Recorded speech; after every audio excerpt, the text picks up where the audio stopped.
بسم الله الرحمن الرحيم. الحمد لله نحمده ونستعينه ونستغفره ونؤمن به ونتوكل عليه ونعوذ بالله من شرور أنفسنا ومن سيئات أعمالنا ونعوذ بالله من شرور أنفسنا ومن سيئات أعمالنا ونعوذ بالله من شرور أنفسنا ومن سيئات أعمالنا من يهده الله فلا مضل له ومن يضلله فلا هادي له ونشهد أن لا إله إلا الله وحده لا شريك له ونشهد أن سيدنا ومولانا محمدا عبده ورسوله صلى الله تعالى عليه وعلى آله وأصحابه وبارك وسلم تسليما كثيرا كثيرا. أما بعد فحدثنا أحمد بن عبد الله قال حدثنا ابن نمير عن مالك بن مغول عن ابن سوقة عن نافع عن ابن عمر رضي الله تعالى عنهما وعنهم قال إن كنا لنعد في المجلس للنبي صلى الله تعالى عليه وسلم رب اغفر لي وتب علي إنك أنت التواب الرحيم 100 مرة. یہ حضرت عبداللہ ابن عمر رضی اللہ تعالیٰ عنہما کی روایت ہے. فرماتے ہیں کہ ایک ایک مجلس میں ہم نبی کریم صلی اللہ تعالیٰ علیہ وسلم کی زبان مبارک سے ان کلمات کو بطور دعا کے شمار کرتے تھے. رب اغفر لی وتب علی، اے میرے پروردگار تو میری مغفرت فرما اور میری توبہ کو قبول فرما. انک انت التواب الرحیم، بے شک تو توبہ کو قبول کرنے والا اور مہربان ہے. 100 مرتبہ. وہ ایک ایک مجلس میں نبی کریم صلی اللہ تعالیٰ علیہ وسلم 100 مرتبہ ان کلمات کو فرمایا کرتے تھے، کہا کرتے تھے. یہ نبی کریم صلی اللہ تعالیٰ علیہ وسلم کا توبہ اور استغفار کے کلمات کو اپنی زبان مبارک سے ایک ایک مجلس میں اس کثرت سے ادا کرنا. 100 مرۃ، یہ گویا کثرت بتلانے کے لیے ہے کہ بہت کثرت سے بہت زیادہ مرتبہ نبی کریم صلی اللہ تعالیٰ علیہ وسلم یہ فرماتے تھے. آگے ایک روایت حضرت اغر مزنی رضی اللہ تعالیٰ عنہ کی آ رہی ہے. اس میں یہاں تو یہ ہے توبوا الی اللہ فانی اتوب الیہ کل یوم 100 مرۃ، کہ نبی کریم صلی اللہ تعالیٰ علیہ وسلم مومنین کو خطاب فرماتے ہیں کہ تم اللہ تعالیٰ سے توبہ کرو، اس لیے کہ میں ایک ایک دن میں 100 مرتبہ توبہ کرتا ہوں. یہی روایت مسلم شریف کے اندر ہے. تو اس میں نبی کریم صلی اللہ تعالیٰ علیہ وسلم ارشاد فرماتے ہیں انہ یغان علی قلبی، کہ میرے قلب کے اوپر ایک بادل سا آ جاتا ہے. غین سے ہے یغانو، عربی زبان میں غین اور غیم بادل کو کہتے ہیں. تو یہ بادل سا جو آ جاتا ہے اس سے کیا مراد ہے؟ تو اس سلسلے میں حدیث کی تشریح کرنے والے حضرات محدثین نے بعضوں نے تو یوں فرمایا کہ نبی کریم صلی اللہ تعالیٰ علیہ وسلم کا ہر لمحہ اور ہر گھڑی اللہ کی یاد میں گزرتی تھی. کبھی ایسا ہوا کہ کوئی وقفہ ایسا گزرا جس میں ذکر اللہ کی نوبت نہیں آئی، تو اسی کو نبی کریم صلی اللہ تعالیٰ علیہ وسلم غین سے تعبیر فرماتے ہیں کہ ایک بادل سا چھا جاتا ہے.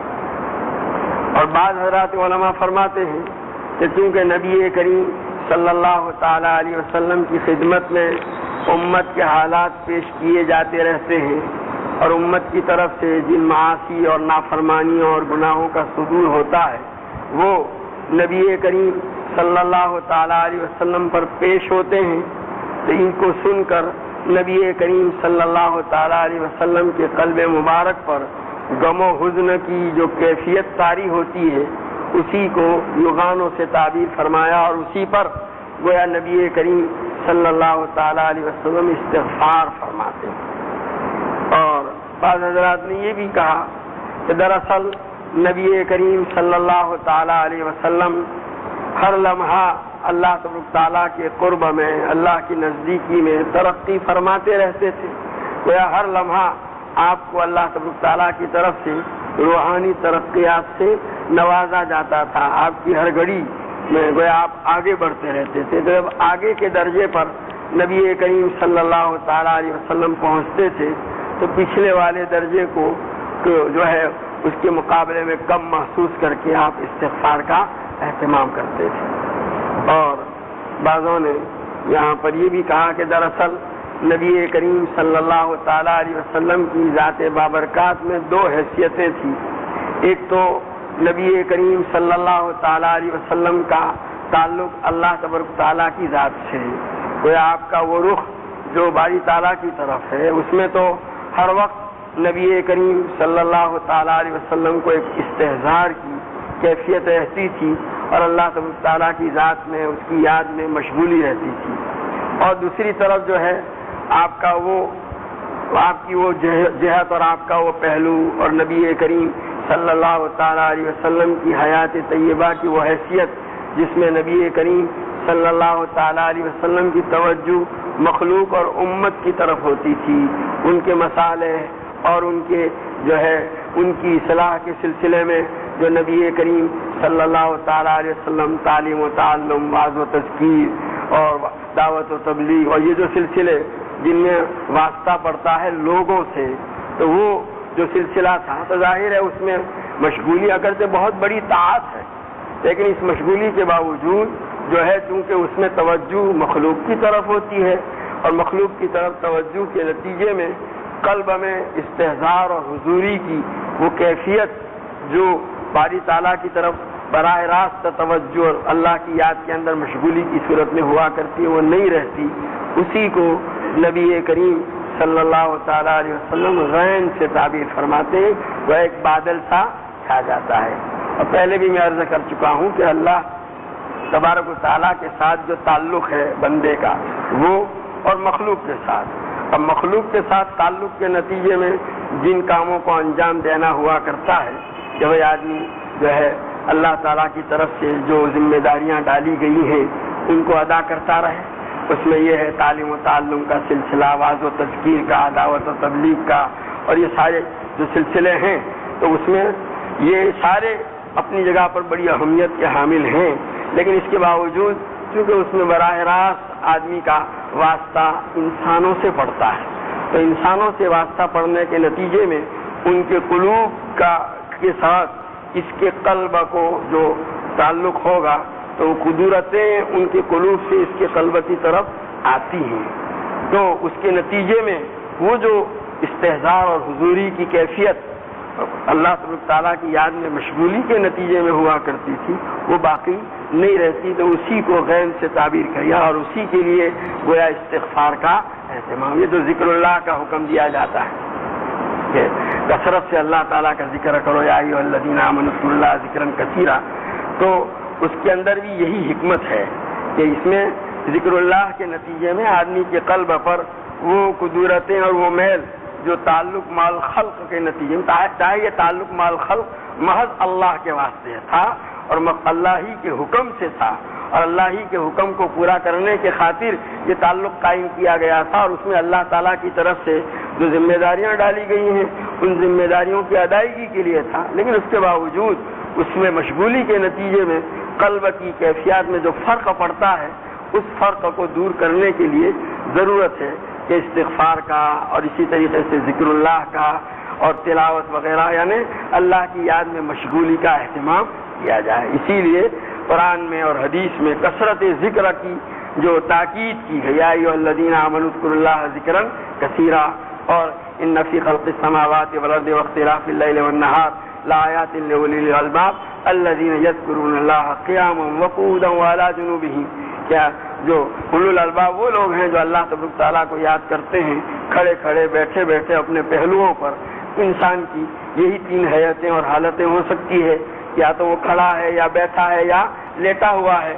وہ اپنی ہر حالت میں وہ اللہ کی یاد میں مشغول ہوتے ہیں. اور پہلے بھی بتلایا جا چکا ہے کہ ہر حالت میں اللہ کی یاد میں مشغولی کے لیے نبی کریم صلی اللہ علیہ وسلم نے تدبیریں بھی مختلف بتلائی ہیں. کیونکہ آدمی کو اللہ تبارک تعالیٰ نے اس کی فطری ضروریات کی وجہ سے کچھ ایسی ضرورتیں اس کی طبیعت میں، مزاج میں اور اس کی بناوٹ میں رکھ دی ہیں کہ ان کو انجام دینا ہی دینا ہوتا ہے. بھائی قضاء حاجت کی ضرورت پیش آتی ہے، کھانے کی ضرورت پیش آتی ہے، پیشاب پاخانے کی ضرورت پیش آتی ہے، سونے کی ضرورت پیش آتی ہے. اب ظاہر ہے جب ان ضروریات کے اندر وہ مشغول ہوگا تو اس مشغولی کے نتیجے میں اللہ تبارک تعالیٰ کی طرف جو توجہ ہو وہ نہیں ہو پائے گی. تو نبی کریم صلی اللہ تعالیٰ علیہ وسلم نے اس کی تلافی کے لیے ان کاموں کے درمیان میں، شروع میں، آخر میں دعاؤں کا ایک سلسلہ جاری فرما دیا کہ بھائی آپ کھانا تو کھانا ہی ہے، اس لیے کہ طبیعت کا تقاضا ہے، نہیں کھائیں گے تو طبیعت کی ضرورت پوری نہ ہونے کے نتیجے میں آئندہ تم اپنے فرائض منصبی کو انجام نہیں دے سکو گے. لیکن اس کھانے کو جو تمہارا اس طبیعت کے تقاضے کے نتیجے میں تم کر رہے ہو، اللہ تعالیٰ کے رسول صلی اللہ تعالیٰ علیہ وسلم نے ہمیں بتلایا کہ اس کے شروع میں اللہ کو یاد کر لو، جب کھانے کے لیے بیٹھو تو اللہ کا نام لو، پھر درمیان میں بھی موقع بموقع الحمدللہ کہتے رہو، آخر میں بھی اللہ کا ذکر کرو.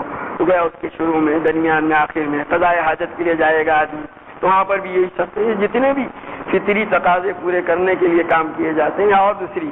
تو بہرحال یہ جو مختلف دعائیں نبی کریم صلی اللہ تعالیٰ علیہ وسلم نے مختلف اوقات میں ہمیں بتلائی ہیں، وہ بھی دراصل کثرت ذکر یعنی اللہ تبارک تعالیٰ کو کثرت سے یاد کرنے کا ایک طریقہ اور اسی کی ایک شکل ہے کہ آدمی اگر اس کا اہتمام کر لے. ایک جہاں اپنی عبادتوں کا اہتمام کرتا ہے، 5 وقتہ نماز کا اہتمام کرے گا، دوسری عبادتوں کا اہتمام کرے گا، وہاں ان کاموں کے انجام دہی کے دوران نبی کریم صلی اللہ تعالیٰ علیہ وسلم کی ان ہدایتوں پر عمل کرتے ہوئے ان دعاؤں کا اور ان کاموں کو بھی اسی طریقے کے مطابق جس طریقے سے نبی کریم صلی اللہ تعالیٰ علیہ وسلم نے اس کو انجام دینا بتلایا ہے انجام دے گا.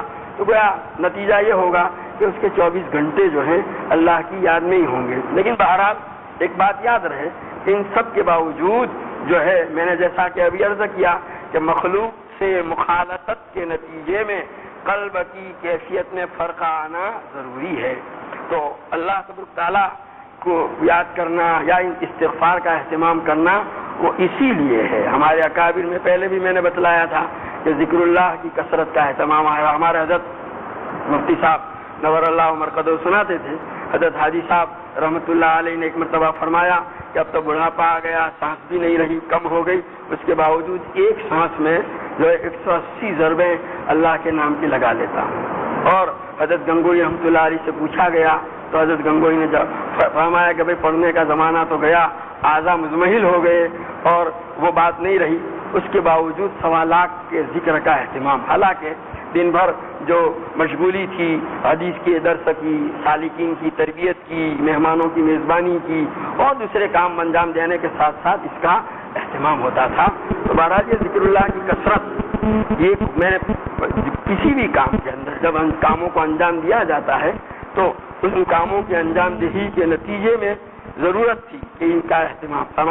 حضرت شیخ رحمۃ اللہ علیہ نے آپیتی میں بھی لکھا ہے اور ہمارے حضرت مفتی صاحب نور اللہ مرقدہ سے بھی کئی مرتبہ سنا کہ حضرت مولانا محمد الیاس صاحب رحمۃ اللہ علیہ فرمایا کرتے تھے کہ جب کسی اجتماع میں 2-3 دن کے لیے جانا ہوتا ہے اور وہاں لوگوں کے مجمع میں جو ہے رہنے کی نوبت آتی ہے تو وہاں سے آنے کے بعد میں اس کا اہتمام کرتا ہوں کہ اگر موقع ملے تو رائے پور حضرت شاہ عبد القادر صاحب رائے پوری رحمۃ اللہ علیہ کی خدمت میں پہنچ جاؤں، اور اگر اس کا موقع نہیں ہے تو نظام الدین میں رہتے ہوئے میں اعتکاف کا اہتمام کرتا ہوں تاکہ قلب کے اندر وہ لوگوں کی مخالطت اور ان کے ملنے جلنے کے نتیجے میں جو کیفیت میں فرق آیا ہے وہ. یہ جو ذکر اللہ کی کثرت ہے یہ بہت اہم ہے. کوئی بھی دینی کام انجام دینے کے لیے ہم جن ذمہ داریوں کو ادا کرتے ہیں اپنے دن کے اوقات کے اندر، یہ اپنی جگہ پر بڑی اہمیت کی حامل ہیں اور وہ اس کے مکلف ہیں جو جس لائق ہیں اور جس لائن میں لگے ہوئے ہیں. لیکن اس کے ساتھ ساتھ اللہ تبارک تعالیٰ کی یاد میں مشغول ہونا. نبی کریم صلی اللہ علیہ وسلم کو باری تعالیٰ نے حکم دیا کہ فَإِذَا فَرَغْتَ فَانصَبْ وَإِلَىٰ رَبِّكَ فَارْغَب. نبی جب آپ جو ہے اللہ اپنے دن بھر کے کاموں سے فارغ ہو جائیں تو رات کو اللہ کی عبادت میں اپنے آپ کو تھکائیں. وَإِلَىٰ رَبِّكَ فَارْغَب، اور اللہ کی طرف آپ متوجہ ہوں. اسی طرح سورہ مزمل کے اندر باری تعالیٰ فرماتے ہیں اِنَّ لَكَ فِي النَّهَارِ سَبْحًا طَوِيلًا، کہ نبی آپ کو دن کے اندر بڑی مشغولیتیں رہتی ہیں. کیا نبی کریم صلی اللہ علیہ وسلم کی کوئی تجارت تھی، کوئی فیکٹری تھی، کوئی کارخانہ تھا، کوئی کھیتی باڑی تھی؟ نہیں. نبی کریم صلی اللہ تعالیٰ علیہ وسلم صبح سے شام تک وہی آپ کا مشغلہ، یتلو علیہم آیاتہ ویعلمہم الکتاب والحکمہ ویزکیہم، اور اللہ کے بندوں کو ایمان و اسلام کی دعوت دینا، یہ سارے کام وہی آپ صبح دن بھر کیا کرتے تھے. اس کے باوجود اللہ تبارک تعالیٰ کی طرف سے نبی کریم صلی اللہ تعالیٰ علیہ وسلم کو تاکید کی جا رہی ہے. اس سے معلوم ہوا کہ اللہ تبارک تعالیٰ کی ذات کے ساتھ جو تعلق کا معاملہ ہے وہ پہلو، اس پہلو کو مضبوط رکھنے کی ضرورت ہے ان کاموں کو انجام دینے کے لیے. اور جب تک کہ اس کا اہتمام نہیں کیا جائے گا یہ کام جو ہیں ان میں جان اور روح جو پیدا نہیں ہو پاتی. ضرورت ہے اس کی. اہل علم کا طبقہ، دعوت و تبلیغ میں لگے ہوئے حضرات اور دوسرے جو دینی کاموں میں، تعلیف و تصنیف میں، درس و تدریس میں لگے ہوئے ہیں، وعظ و تذکیر میں لگے ہوئے واعظین، سب کے لیے یہ ضروری ہے. جب تک کہ اس کا اہتمام نہیں ہوگا ان کاموں میں روح نہیں، یہ لاشیں بے جان ہیں جس کو لے کے چلتے رہیں گے. باقی یہ ضروری ہے، اس کا اہتمام ہے. اسی کو جو ہے ہمارے اکابر کی زندگیوں کا ہم مطالعہ کرتے ہیں. حضرت شیخ رحمۃ اللہ علیہ نے آپیتی میں مستقل عنوان قائم کیا ہے، اکابر کا معمولات کا اہتمام. اس میں ساری چیزیں بڑے تمام اکابر کے حالات کو آپ پڑھیں گے، ان کی سوانح پڑھیں گے تو 24 گھنٹے میں 1.5 گھنٹہ 2 گھنٹے ایسے ہیں جہاں ان کے کمرے کا دروازہ بند ہو جاتا ہے، کسی کو ملنے کی اجازت نہیں. وہ اس میں آرام کرتے نہیں. ان کے مخصوص خدام کہتے ہیں کہ وہ دروازے کے بند ہونے کی حالت میں کیا حضرت کرتے تھے. ہم نے کوشش کی اس کا پتہ چلانے کی تو بہت سونے جیسے حضرت گنگوہی رحمۃ اللہ علیہ، حالانکہ ہمارے سلسلے کے شیخ المشائخ ہیں، حضرت کا جو مقام ہے اس کا کوئی اندازہ نہیں لگا سکتا. اس کے باوجود کا وہ دروازہ بند ہوتا تھا، دیکھا گیا، سنا گیا تو ذکر اللہ کی آواز آتی تھی، تلاوت کی آواز آتی تھی. یہ حضرت رائے پوری کے یہاں، حضرت شیخ الہند کے یہاں، ان سارے حضرات کے یہاں ان چیزوں کا اہتمام تھا. اس لیے کہ بھائی آدمی جہاں اپنی صلاحیت کو استعمال کرتا ہے تو اس استعمال کے نتیجے میں اس پر فرق پڑتا ہے. جیسے چھری ہے، چھری کاٹنے کا کام کریں. اب آپ اس چھری سے، جیسے لوگ جو جانور ذبح کرنے والے ہیں تو جیسا کام جانور ذبح کرنا یہ چھری کا سب سے اعلیٰ قسم کا کام ہے. تو وہاں آپ نے دیکھا ہوگا 1 یا 2 جانور ذبح کیے نہیں کہ فوراً وہ چھری کو کیا کرے گا، تیز کرے گا. بیگن میں تو اتنا زیادہ تیز کرنے کی ضرورت نہیں پڑتی، لیکن جانور ذبح کرنے کے معاملے میں جو ہے 1-2 کے بعد فوراً اگر ذرا بھی اس میں کمی ہو تو وہ کاٹنے کا کام نہیں کرے گی. جب استعمال میں لایا گیا تو اس کی صلاحیت میں، اس کی کاٹنے کی جو یہ تھی صلاحیت، اس میں کیا فرق ہے. اس کو دوبارہ یہ کرنے کے لیے تیز کرنے کی ضرورت ہے. آپ دن بھر موبائل استعمال کرتے ہیں، اب رات کو کیا کرنا پڑے گا، چارجنگ نہیں کریں گے تو دوسرے دن موبائل سے کام نہیں لے سکتے. یہ وہی چیز کہ روحانی اعتبار سے اللہ تبارک تعالیٰ کے ساتھ تعلق کو باقی رکھنے کے لیے ان چیزوں کا اہتمام جو ہے عبادات کے پہلو کا وہ بہت ضروری ہے.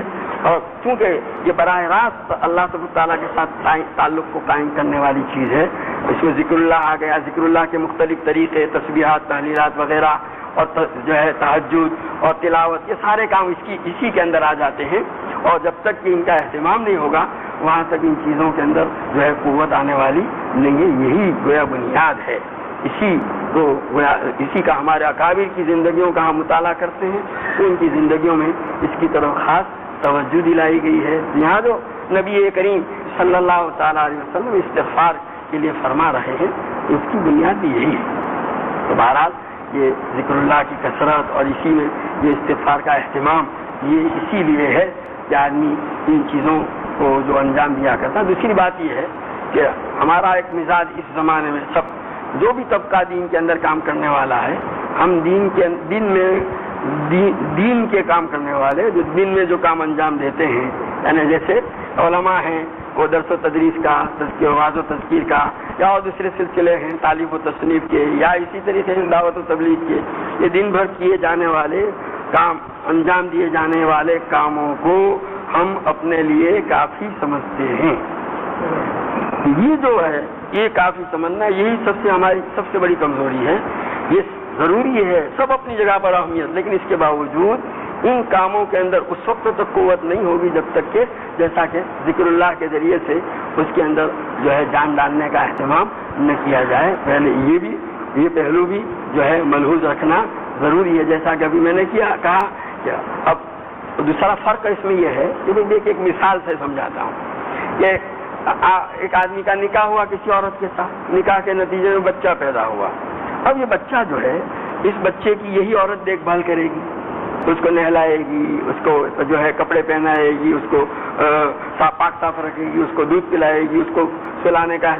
اب اس کی خدمت میں لگی ہوئی ہے. اب جو اس کی خدمت کر رہی ہے وہ حقیقت تو یہ ہے کہ وہ شوہر کے ساتھ شوہر کا جو حق ہے وہی ادا کر رہی ہے. بچے کی خدمت کی شکل میں بھی بچے کی خدمت جو کر رہی ہے, اب اس خدمت کے نتیجے میں وہ شوہر کی طرف جیسا دھیان دینا چاہیے دے نہیں رہے. تو شوہر کو شکایت ہوگی یا نہیں؟ شوہر کہے گا کہ اب تم تو بچے میں ہی لگ گئی. اب وہ کہے کہ یہ بچے کس کا ہے؟ بچہ تو آپ کا ہے. اس بچے کا جو کچھ کر رہی ہوں آپ کے خاطر کر رہی ہوں, صحیح ہے, لیکن وہ بالواسطہ ہے, یہ بلا واسطہ ہے. تو حقیقت تو یہ ہے کہ یہ چیز ضروری ہے, اس کا اہتمام. اسی لیے نبی کریم صلی اللہ تعالیٰ علیہ وسلم یہ جو وہی مخلوق کے ساتھ مخالفت کے نتیجے میں قلب کے اوپر جو ذرا سا فرق آتا تھا اسی کو غین سے بادل سا آ جاتا ہے, نبی کریم صلی اللہ علیہ وسلم فرماتے ہیں. اور ویسے بھی وساوس اور خیالات, تو بہت سے اکابر نے یہ بھی لکھا ہے کہ کوئی آدمی جو ہے تقوی کے کتنے ہی اونچے مقام پر پہنچ جائے, اس کے باوجود جو ہے وہ کبھی کبھار ایک وسوسے کے درجے میں اور خیال کے درجے میں یہ چیز آ جاتی ہے آدمی کے دل پر. کوئی کسی گناہ کے کام کا وسوسہ آ گیا, اور ویسے تو وسوسہ غیر اختیاری چیز ہے, اپنے اختیار سے لایا نہیں جاتا.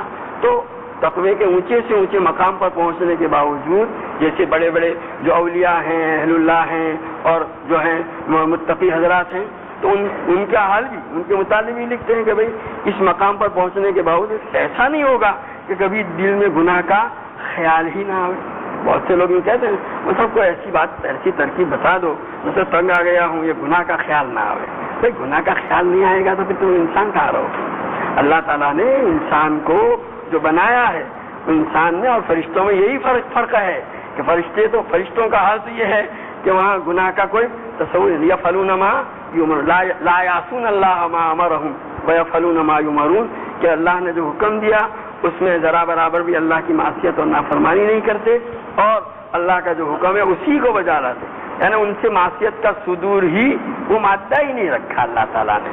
جب گناہ کا مادہ ہی نہیں رکھا تو اب اگر وہ گناہ کا ارتکاب نہیں کرتے تو اس میں کوئی کمال کی بات نہیں. ایک اندھا آدمی یوں کہے کہ بھائی میں نے کبھی بدنظری نہیں کی, میں بدنظری نہیں کرتا, تو ظاہر ہے ساری دنیا جو بھی سنے گی وہ یہی کہے گی کہ بدنظری نہ کرنے میں کوئی کمال نہیں, تم کرنا چاہو تو بھی نہیں کر سکتے, تمہارے اندر اس کی صلاحیت ہی نہیں ہے. لیکن ایک سوانکھا آدمی دیکھنے والا اور اس کے سامنے سے عورتیں گزر رہی ہے, اس کے باوجود وہ اپنے دل پر پتھر رکھ کر کے تکلیف اٹھا کر ریاضت اور مجاہدے کا اہتمام کر کے اپنے آپ کو بدنظری سے بچا رہا ہے, تو یہ اس کا کمال.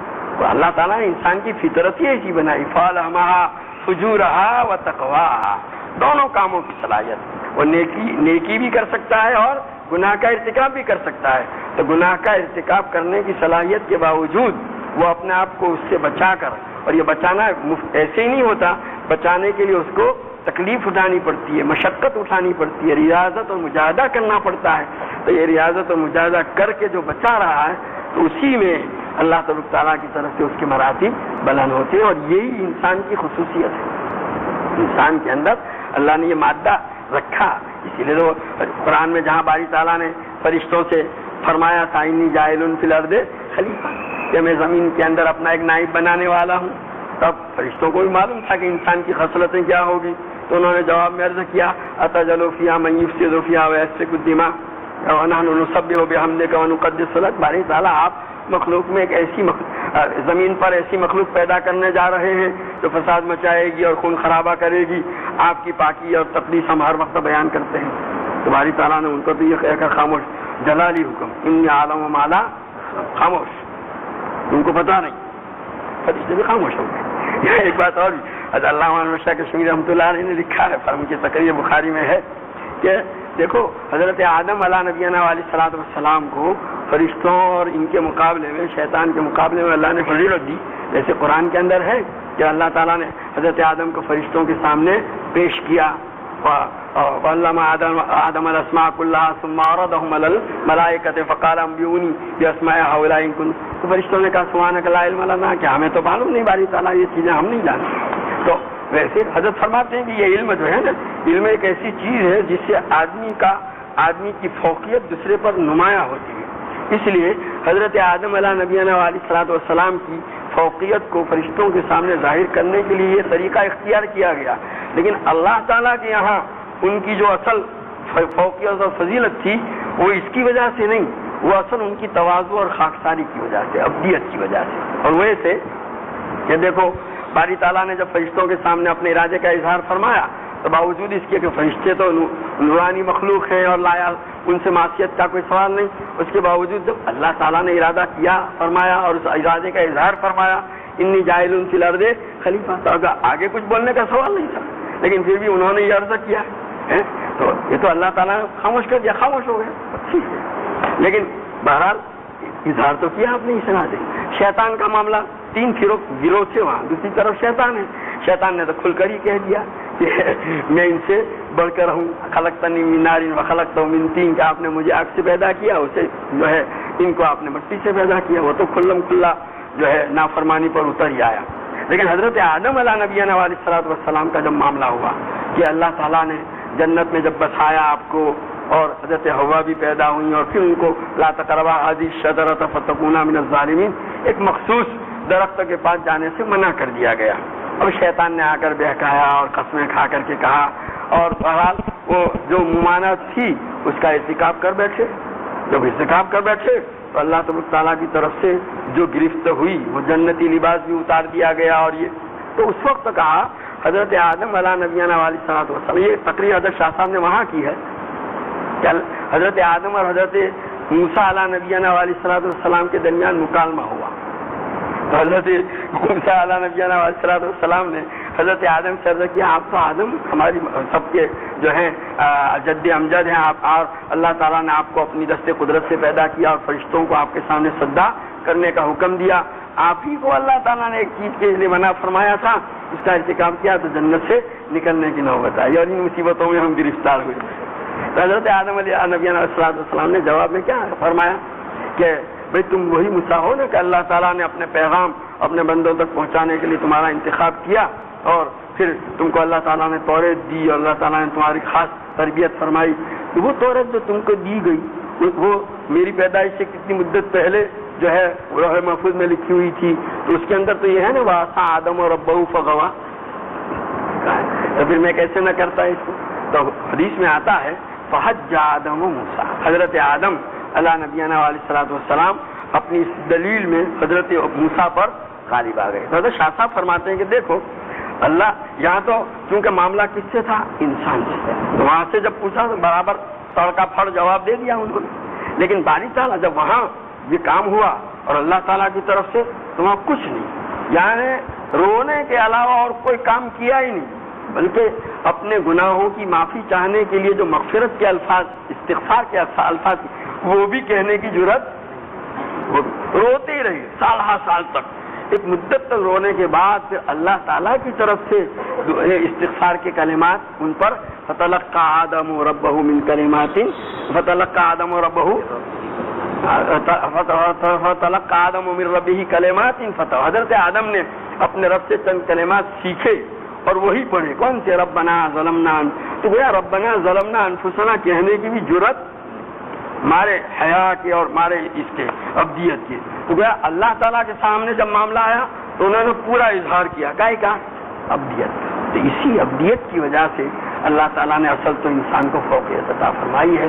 تو بہرحال یہاں تو نبی کریم صلی اللہ تعالیٰ علیہ وسلم کے متعلق حضرت عبداللہ ابن عمر رضی اللہ تعالیٰ عنہ فرماتے ہیں ان كنا لنعد في المجلس للنبی، کہ ہم ایک ایک مجلس میں نبی کریم صلی اللہ علیہ وسلم کی زبان مبارک سے استغفار کے کلمات 100 مرتبہ نوٹ کیا کرتے تھے، گنتے تھے. مطلب یہ ہے کہ آپ اس کا اہتمام کرتے تھے اور گویا یہ ایک خاص تلقین ہے بندوں کو توبہ کی.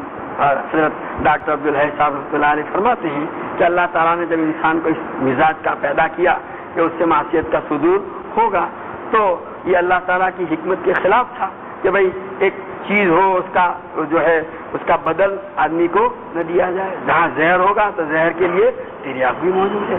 کوئی چیز جہاں بھی ہوگی تو اس کی اللہ تعالیٰ کی طرف سے اس کا علاج بتلایا جاتا ہے. تو حضرت انسان کے مزاج میں جب یہ نافرمانی کا مادہ رکھا تو اب اس کو اللہ تعالیٰ نے یہ چیز بھی دے دی کہ بھائی تم مغفرت چاہو گے، توبہ کرو گے تو تمہارا گناہ معاف کر دیا جائے گا. اور باقاعدہ اس کا عملی تجربہ وہاں کروا کے بھیجا گیا. حضرت آدم علیہ السلام کے ہاتھوں یہ صدور ہوا اور پھر ان کو توبہ کے کلمات سکھلائے گئے، وہ کہے گئے، ان کے گناہ کو، ان کے صدور کو معاف کیا گیا اور پھر دنیا میں بھیجا گیا تاکہ بھائی تم جہاں جا رہے ہو وہاں یہ سب ہونے والا ہے، اس لیے پہلے سے دوا بھی لے کر جاؤ اس بیماری کی، اور تم کو جو حالات پیش آنے والے ہیں اس کا علاج بھی ہم پہلے سے تم کو بتلائے دیتے ہیں. اور اسی لیے یہ اللہ تعالیٰ نے جو فرشتے مقرر کیے ہیں، بعض روایتوں میں ہے، بعض اکابر کے کلام میں، کہ یہ جو نیکی اور گناہ لکھا کرتے ہیں تو دائیں طرف والا فرشتہ آدمی کے لیے نیکی لکھتا ہے، بائیں طرف والا فرشتہ جو ہے وہ گناہوں کو لکھتا ہے. لیکن ان دونوں فرشتوں میں بھی اللہ تعالیٰ نے دائیں والے کو بائیں والے کے اوپر امیر بنایا. امیر ہونے کی وجہ سے جب نیکی وہ کرتا ہے تو یہ فوراً لکھ لیتا ہے، اس کو اس کے پوچھنے کی ضرورت نہیں. لیکن جب گناہ کا ارتکاب کرتا ہے تو وہ بائیں والا پوچھتا ہے دائیں والا لکھوں کہنا ابھی ٹھہر جانا کہیں توبہ کر لے گا. پھر تھوڑی دیر کے بعد پوچھتا ہے لکھوں تو کہتا ہے ٹھہر جا توبہ کر لے. تو پھر توبہ کرے گا تو مٹانا پڑے گا، تو مٹانے کی ضرورت پیش نہ آئے. پھر تیسری مرتبہ پوچھتا ہے اب تک نہیں ہوا تو پھر آپ لکھ لو. اور توبہ بھی اس کے بعد بھی جب بندہ توبہ کرتا ہے تو اللہ تبارک تعالیٰ اس کے گناہ کو نامہ اعمال سے مٹا دیتے ہیں. تو بہرحال یہ توبہ جو ہے یہ بڑا اہم ہے. اللہ تبارک تعالیٰ نے اس کا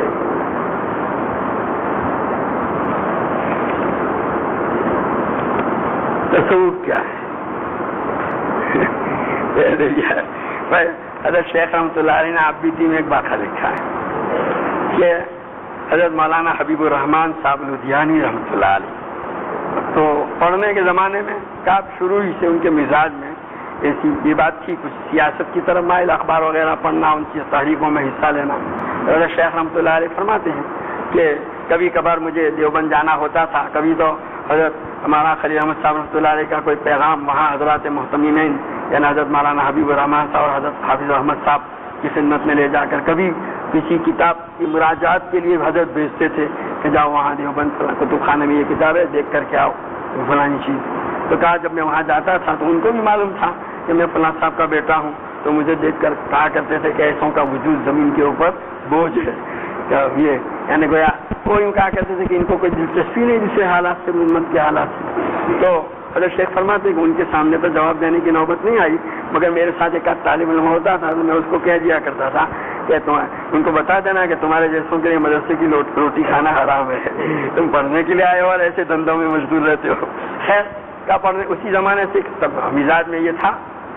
پھر کہا کہ بعد میں اللہ تعالیٰ نے ان کو توفیق دی، حضرت رائے پوری رحمۃ اللہ علیہ سے تعلق ہوا. اور حضرت رائے پوری رحمۃ اللہ علیہ کا معاملہ یہ تھا، حضرت شیخ رحمۃ اللہ علیہ سے ان کو اتنی زیادہ محبت تھی کہ کوئی بھی جب رائے پور جاتا تھا، اور عام طور پر رائے پور جانے کے لیے سہارنپور ہی سے ہو کر جانا ہوتا تھا، تو حضرت پوچھا کرتے تھے بھائی سہارنپور ہو کر آئے، کہاں کیا شیخ سے ملے. اگر وہ کہتا ہے ہاں تو حضرت بہت توجہ فرماتے کیسے ہیں شیخ اور یہ. اور اگر پوچھا کہ نہیں تو جیسے کچھ جانتے ہی نہیں، دوسرے کام میں مشغول ہو گئے.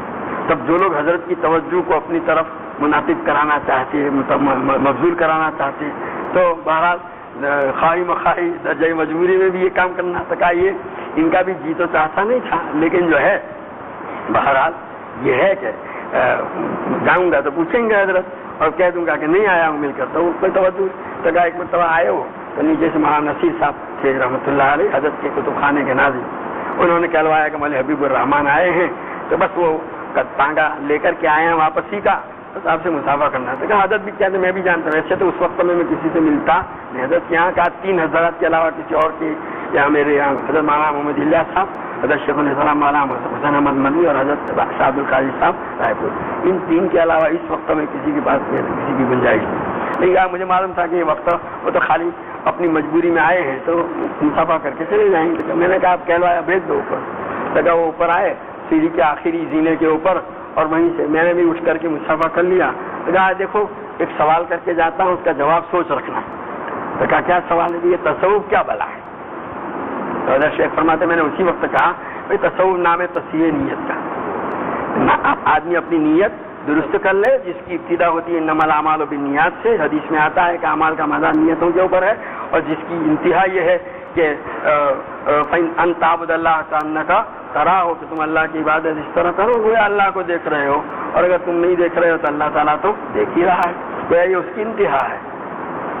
تو خیر کیا وہ تو واپس ہو گئے. اس کے بعد کہا کہ انہوں نے کہا تھا میں کل شام کو آؤں گا، لیکن کہا وہ دوسرے دن صبح ہی آ گئے اور کہا کہ دیکھو تمہیں معلوم ہے کہ تمہارے ساتھ کبھی مجھے مناسبت نہیں رہی. حضرت شیخ فرماتے میں نے کہا تھا کہ میرا بھی یہی حال تھا تمہارے ساتھ. اور پھر جو ہے کہا کہ کل جو تم نے جواب دیا اس کی وجہ سے میں تو یہ سوال لے کر کے آیا تھا. راستے میں یہ تھا کہ تم یہ جواب دو گے تو میں اس پر یہ اعتراض کروں گا، یہ جواب دو گے تو یہ. تم نے تو ایسا جواب دیا کہ جو ہے اس پر کوئی اعتراض نہیں. حضرت یہ جاتے وقت یہ کہا تھا. تو حضرت نے کہا نہیں تم جا رہے ہو واپس آؤ، 2 دن میں بھی ان 1.5 دن میں بھی یاد آ جائے کوئی اعتراض سمجھ تو کر لینا. کہا میں نے بہت غور کیا کوئی اعتراض سمجھ میں آتا. حضرت نے فرمایا بھائی یہی ہے تصوف کا خلاصہ، یہی ہے کہ آدمی اپنی نیت کو درست کر لے، جو عمل ہو اللہ کے واسطے ہو. کسی اخلاص کو پیدا کرنے کے لیے ضربیں بھی لگوائی جاتی ہیں، مجاہدات بھی کرائے جاتے ہیں. یہ جو کچھ بھی ہے وہ اسی کے لیے ہے. تو اور پھر جو کہ اگر یہ چیز بغیر اس کے حاصل ہے تو پھر کوئی ان ضربوں کے لگانے کی ضرورت نہیں ہے. اور پھر حضرت نے واقعہ بھی بیان کیا، اور وہ واقعہ حضرت رحمۃ اللہ علیہ نے وہاں فضائل صدقات میں بھی ایک جگہ پر لکھا ہے کہ پانی پت میں ایک آدمی تھا جس پر قتل کا مقدمہ تھا.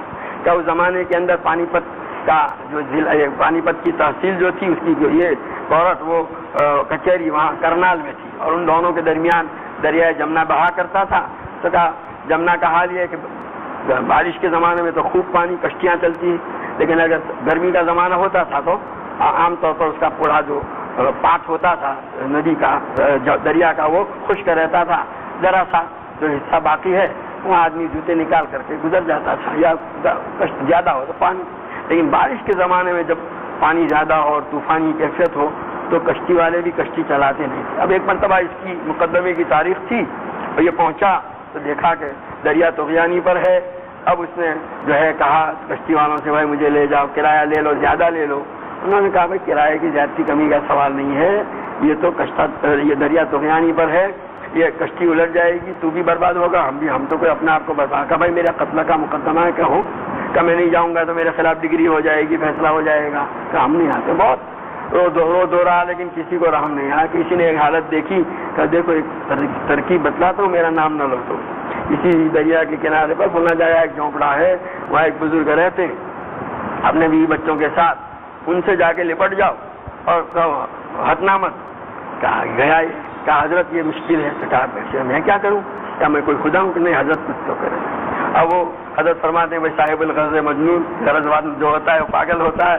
وہ وہاں سے ہٹائے نے ان بزرگوں نے بھی دیکھا کہ یہ تو جانے کا نام نہیں لیتا. تو کہا اچھا ایسا جاؤ دریائے جمنا سے جا کر کے کہو کہ مجھے ایک ایسے آدمی نے بھیجا ہے جس نے کبھی کھانا نہیں کھایا اور کبھی اپنی بیوی کے ساتھ صحبت نہیں کی، مجھے راستہ دے دو. اب جا کے اس نے کہا اس کا تو کام بن گیا. یہ حضرت فرماتے ہیں اللہ والوں کی یہ بیویاں بھی 1.5 قسم ہوتی ہیں. وہ چونکہ وہ حقوق کا اہتمام کرتے ہیں، کہیں کوئی زیادتی نہ ہو جائے اور وہ اس سے غلط فائدہ اٹھاتی. جیسے ایک روایت میں ہے نا کہ یغلبن الکرام و یغلبہن اللیام، کہ شریفوں پر یہ غالب ہوتی ہیں اور کمینے ان پر غالب ہوتے ہیں. حضرت حکیم اختر صاحب دعوت برکاتہم فرماتے ہیں آج کل تو سبھی شریف ہیں. یہ جو ہے اب وہ حقوق کا خیال رکھتے ہوئے یہ نہیں تو اس کی وجہ سے اور سر چل جاتی. کبھار وہ تو چلا گیا، ادھر ان کی بھی نے آسمان سر پر اٹھا لیا، رونا پٹنا شروع کیا کہ تم نے تو مجھے بدنام کر دیا. اور یہ کیا کہا تجھے؟ کہا تم نے کہا نا کہ جس نے اپنی بھی کے ساتھ کبھی صحبت نہیں کی، یہ سب صحبت نہیں کی، اتنی لمبی دھاڑ میں کہاں چلائی. اب جو ہے وہ کہا اللہ کی بندی میں نے کب کہا کہ میرے بچے نہیں، میرے بچے ہیں، تم سے صحبت کیا بھائی نہیں. تو وہ جس کو تم نے وہ سب لوگوں سے کہے گا کہ بزرگ تو یہ کہتے ہیں. بارہ جب بہت شور مچایا تو انہوں نے کہا دیکھ ایک بات سن، میں نے اپنے بچپن کے اندر ایک اللہ والے سے ایک عالم سے یہ سنا تھا کہ جو کام اللہ کے واسطے کیا جاتا ہے وہ جو ہے دین ہوتا ہے، وہ دنیا نہیں کہلاتا.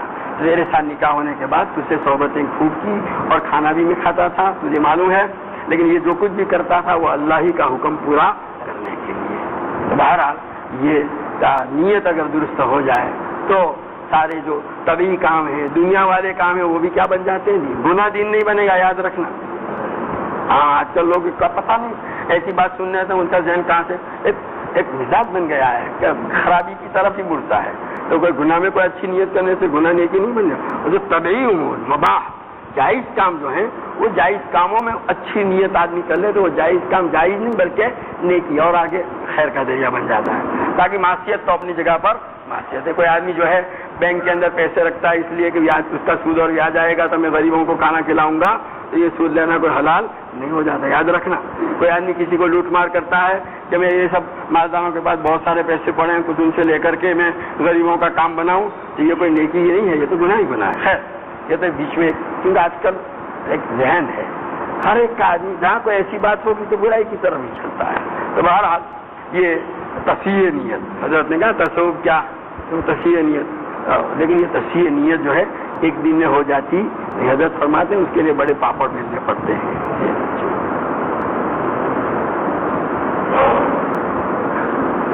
آج کل جو مستورات کی جماعت نکلتی ہے اس میں مرد اور عورت ساتھ میں نکلتے ہیں، اس میں شریعت بھائی، اس سلسلے میں ہمارا ایک رسالہ شائع ہو چکا ہے گجراتی میں کنچاریا سے، اس کو آپ دیکھ لیں، اس میں تفصیل سے جواب دیا ہے۔ اپنے شیخ کی یا کسی بڑے کے ہاتھ چومنا کیسا ہے؟ بعض لوگ کہتے ہیں کہ اللہ کی غیر کے سامنے جھکنا منع ہے، اس لیے ہاتھ نہیں، ہاتھ چومنے کی، بڑوں کی ان کی تعظیم کے لیے ہاتھ چومنے کی اجازت ہے۔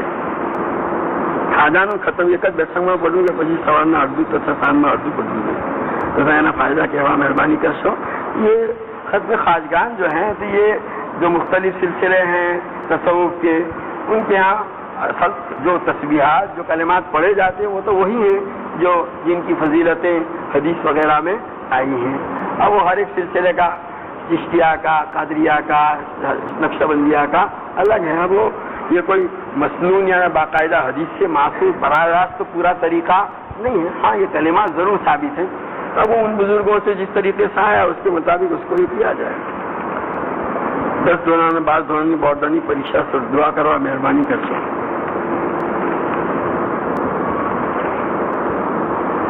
میں ٹیکسی چلاتا ہوں، ٹیکسی میں 4 آدمی کے بیٹھنے کی قانونی گنجائش ہے، اس سے زیادہ سواری بٹھانے میں پولیس جرمانہ لیتی ہے، اس جرمانے کو سودی رقم سے بھرنے کی گنجائش ہے؟ نہیں، یہ جرمانہ پولیس لیتی ہے، اس کو سود کو آپ جرمانہ دے کر کے اپنی حفاظت کر رہے ہیں پولیس کے اس سے، تو گویا آپ نے فائدہ اٹھایا۔ جیسے آپ کھانا کھا کر فائدہ اٹھا رہے ہیں، یہ بھی فائدہ اٹھا رہے ہیں، جیسے وہ منع ہے ایسے یہ بھی منع ہے۔ اس طرح ٹیکسی کا بیمہ نہ ہونے پر گرفتار کرتی ہے تو کیا اس کی بات مان کر بیمہ کرانا اس لیے سے کہ ہم کو ان سے نقصان ہونے کی صورت میں کچھ معاوضہ لینا نہیں ہے، درست ہے؟ ہاں، تو قانونی مجبوری کی وجہ سے کوئی اگر آدمی بیمہ کراتا ہے تو کرا سکتا ہے، اس کی اجازت ہے، لیکن یہ ہے کہ اگر کسی وجہ سے حادثہ ہو جائے اور اس حادثے کی وجہ سے اس کے اوپر کچھ رقم ملے تو جتنا اس نے پریمیم کے طور پر بھرا ہے اس سے زیادہ جو بھی رقم آئے گی اس کا صدقہ کر دینا ضروری ہے، اپنے استعمال میں لانا جائز نہیں۔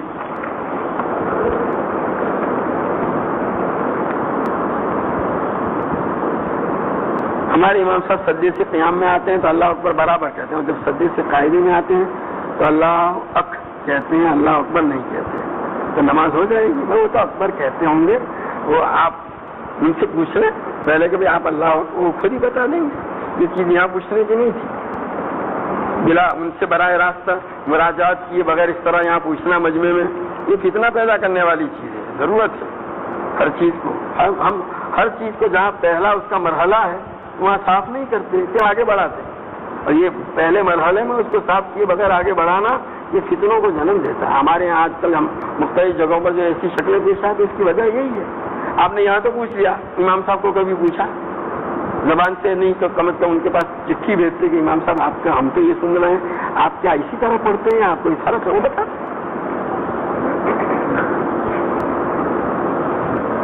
نماز میں قہقہہ لگانے سے نماز باطل کیوں ہوگی؟ بھائی وہ حدیث میں آتا ہے اس لیے باطل ہوتی ہے، حدیث میں ہے۔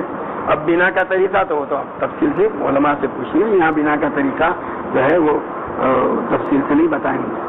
کیا مسواک آڑا رکھنے سے پسلی کی بیماری ہوتی ہے؟ ایسا کچھ بھی نہیں بتا۔ رکوع میں سے کھڑے ہو کر پڑھنے کی پوری دعا بتائیں.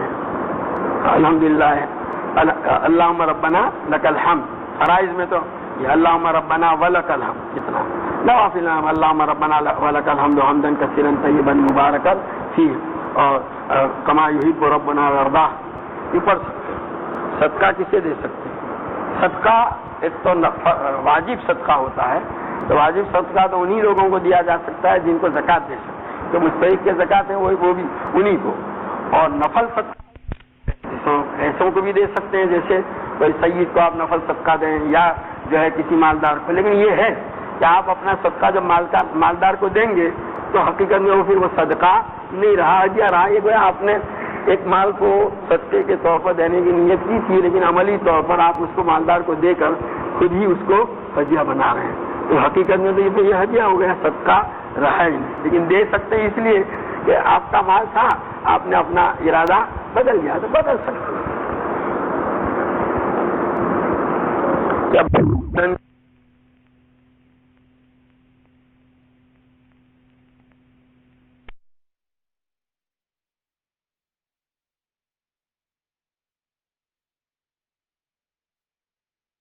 بدن پہ ڈائریکٹ لگائے گئے الکوہولک سینٹ سے نماز پر پہلے بھی بتایا جا چکا ہے کہ جو الکوہول ایسا ہے کہ جو انگور یا کھجور کی سے بنایا گیا ہے وہ تو حرام ہے اور وہ ناپاک بھی ہے. لیکن اس کے علاوہ دوسری چیزوں سے بنایا گیا ہے تو ایسا کوئی سینٹ ہے جس میں اس کو لیکن ستھرا اگر نہیں بھی لگایا تو نماز اپنی جگہ پر ہو جائے گی. یہ ہے کہ اس کی وجہ سے توجہ بڑھتی ہے. کیا اذان کے وقت قرآن پڑھنا نماز کے لیے وضو یا غسل یا قوم یہ کام روک دینا ضروری ہے؟ ہاں ویسے قرآن پہلے سے پڑھ رہا ہے تو اذان کے دوران بھی پڑھ سکتا ہے، لیکن لکھا ہے کہ روک کر کے جواب دے تو اچھا ہے، یہ زیادہ مناسب ہے. لیکن اگر پڑھنا جاری رکھے گا تو ابھی جائز ہے.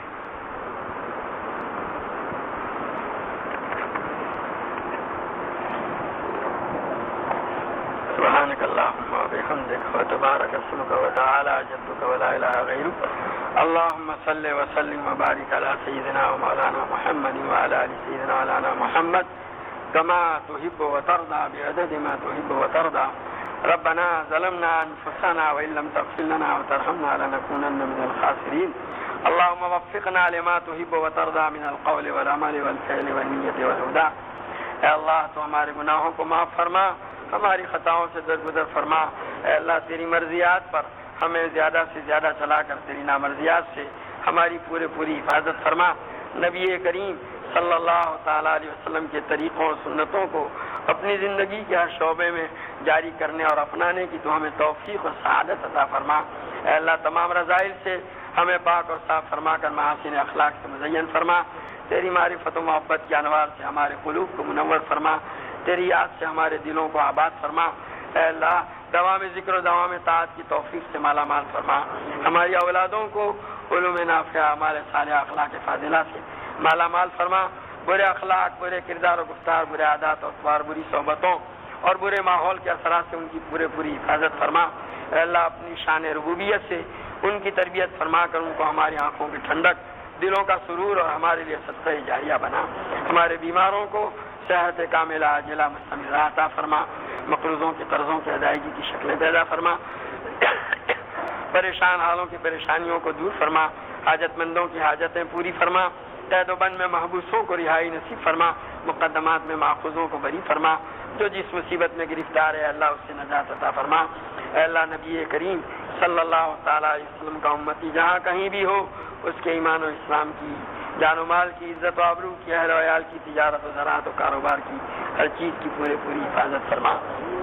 اے اللہ نبی کریم صلی اللہ تعالیٰ علیہ وسلم نے جتنی خیر اور بلائی تجھ سے مانگی ہمیں اور پوری امت کو عطا فرما. جن شرور اور برائیوں سے پناہ چاہی اس سے ہماری اور پوری امت کی حفاظت فرما. اے اللہ یہاں موجود تیرے تمام بندوں کی جائز مرادیں پوری فرما. ربنا تقبل منا انک انت